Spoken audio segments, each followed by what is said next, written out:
Assalamualaikum warahmatullahi wabarakatuh. Pada kesempatan kali ini, saya akan menjelaskan tentang initial state dan functional state yang ada pada diri saya berdasarkan bakat dominan yang saya miliki. Dalam kondisi yang rileks, pada saat bangun di pagi hari, yaitu pada saat subuh atau beberapa waktu sebelum subuh, pada kondisi yang sangat rileks, yang dimana saya tidak terbebani dengan tugas-tugas pada hari berikutnya, maka yang saya rasakan pada saat bangun tidur itu adalah saya memastikan saya bangunnya ini jam berapa dan pada saat apa nih. Apakah saya bangun pada saat azan subuh berkumandang atau saya bangun pada saat subuh, azan subuh belum ada. Maka biasanya ketika bangun pagi hari itu atau subuh itu saya melihat jam. Saya melihat jam, memastikan dulu ini sudah azan atau belum azan. Kalau sedang azan kan ketahuan ya, Allahu Akbar, Allahu Akbar. Itu kedengeran. Tapi saya memastikan untuk melihat jam itu adalah ketika suara azan tidak terdengar. Dikarenakan jarak antara rumah dan masjid, rumah saya dengan masjid itu hanya sekitar 100 meter saja, atau kurang mungkin dari 100 meter. Jadi ketika azan itu sudah pasti terdengar jelas. Ya.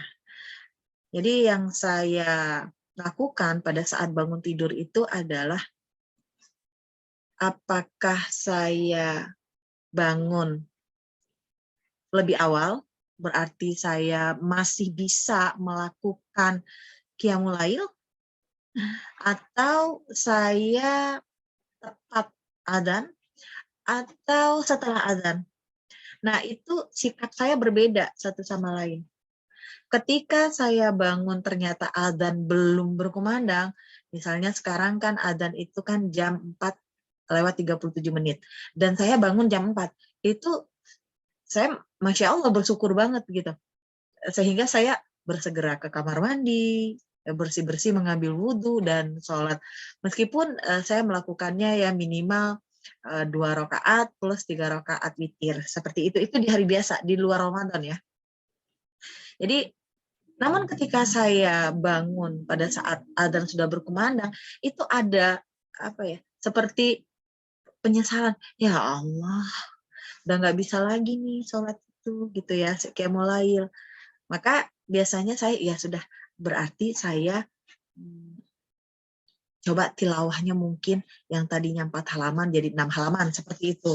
Atau misalnya, oh berarti saya nih untuk sholat syuruknya nggak sekedar syuruk, habis dari syuruk nanti sekitar jam 8 atau jam 9 saya duha seperti itu.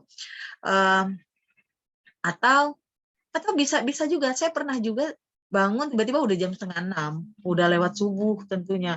Dan itu saya tuh benar-benar untuk turun dari tempat tidur itu hampir seperti berlari. Saking, ya Allah telat banget gitu ya. Astagfirullah gitu, telat banget ini. Nah itu banyak tuh denda yang saya sanksi yang saya berikan ke diri saya itu ada beberapa gitu ya, yang mungkin sholatnya, yang mungkin tilawahnya. Oh berarti nih pada saat zuhur ini ba'da qobliyahnya benar-benar 2 dan 4 seperti itu.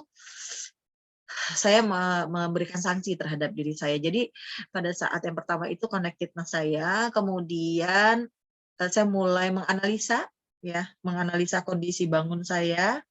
Nah, kemudian itu yang terjadi pada diri saya pagi-pagi itu.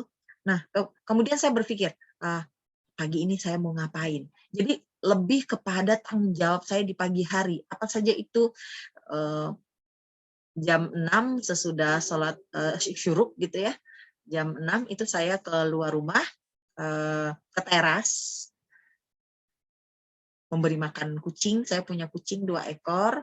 itu rutin ya, rutin setiap jam 6 pagi, sesudah syuruk lah, sekitar jam 6:10 atau 6:15 saya memberi makan kucing, minumnya, kemudian mencuci teras. Jadi bukan ngepel, tapi mencuci teras. Saya siram terasnya, kemudian saya dorong pakai scrub yang itu ya, yang karet itu. Kemudian kalau waktu pohon seri masih ada, ya saya menyapu halaman, menyiram pohon ketika daun kunyit, daun pandan saya masih ada gitu ya. Kalau sekarang mah udah pada mati semua gitu. Karena nggak bakat kayaknya menanam gitu ya. Planting itu saya nggak bakat gitu.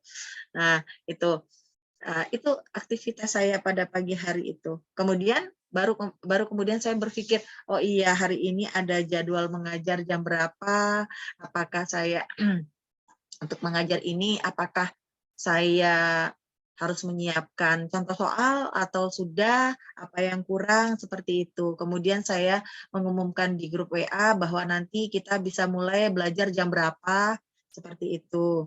Kemudian ya itu tadi, saya berusaha bagaimana supaya, apa yang saya lakukan itu, lebih baik, gitu. Saya berusaha seperti itu dan saya mengkomunikasikannya. Kemudian ya itu di pagi hari ya. Kalau untuk tugas, profesi saya adalah dosen ilmu komputer dan matematika.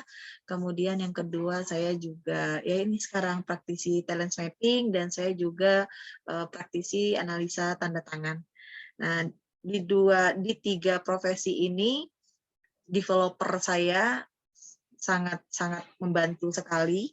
Jadi saya betul-betul kalau untuk tugas itu responsibility saya, meskipun ya disiplin saya itu rendah, disiplin saya dan konsistensi, namun saya berusaha bagaimana tidak terlambat ketika membuka perkuliahan meskipun di Zoom.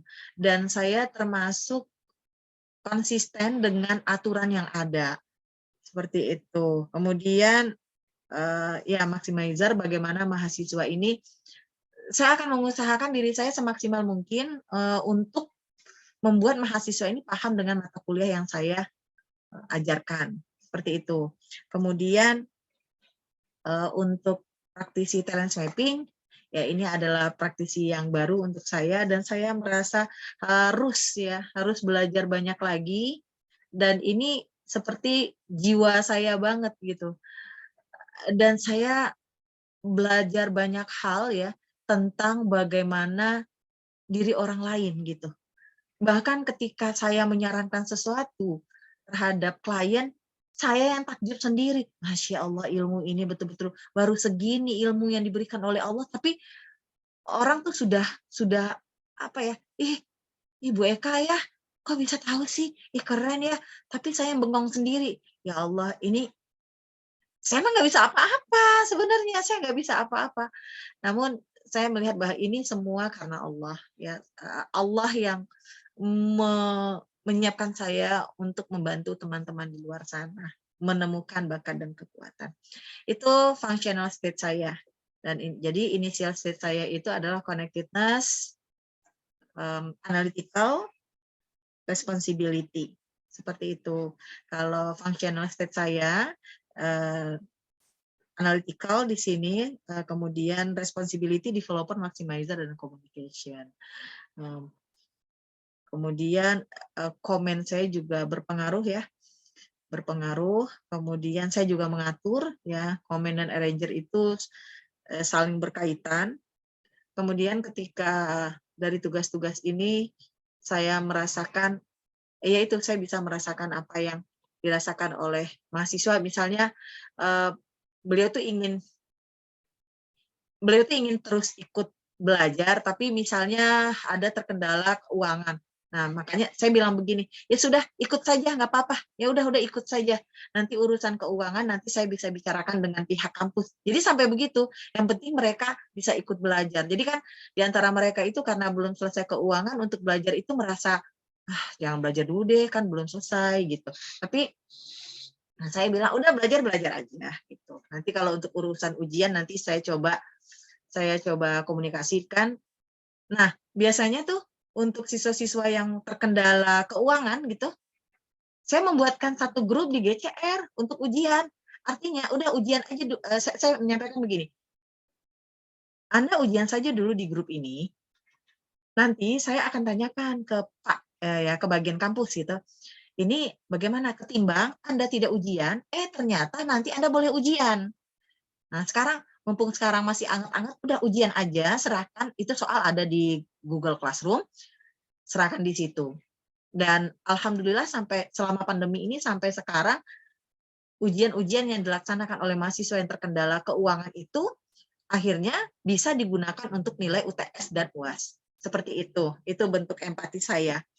Saya juga ya belajar banyak hal. Dari mereka saya belajar banyak hal. Meskipun saya bukan individual gitu ya, tapi saya sangat menyenangi hal-hal yang berhubungan dengan manusia lain.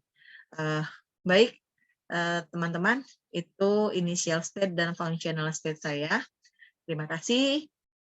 Assalamualaikum warahmatullahi wabarakatuh.